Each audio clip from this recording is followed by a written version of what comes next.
maternal, bom dia família Baby, sucesso. Hoje, lembra que eu falei que nós íamos fazer uma fogueira com o carimbo das mãos?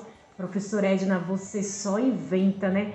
Mas vai ficar muito legal, vocês querem ver? Já que a gente não vai poder fazer uma fogueira na rua, né? Porque tá todo mundo em casa na pandemia, a gente vai fazer em casa. Ó, vocês podem usar o papel que vocês tiverem em casa. Eu não tinha branco, aí eu fiz amarelo, né? Porque a gente tem que reciclar. Aí pede pra mamãe fazer, né? Como se fossem as madeirinhas. Olha como é fácil de fazer, ó. A mamãe sabe, né? Dá uma coladinha. E nesse espaço aqui nós vamos fazer o fogo. Professora Edna, como que vai fazer esse fogo? Com a tinta e o carimbo das mãozinhas. Quer ver, ó? Com a vermelha, eu vou sujar todas as minhas mãos. Ô, professora Edna, você gosta de uma bagunça, né? Tem que fazer minha fogueira, noite de São João, ó. E aí eu vou fazer assim, ó, bastante o vermelho, né, do fogo.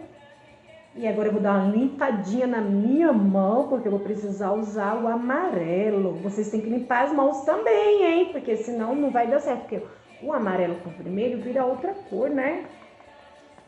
Tá acabando minha tinta. E a de vocês? Tem bastante aí? Manda vídeo pra professora Edna. Ó, tá acabando, mas tem, hein?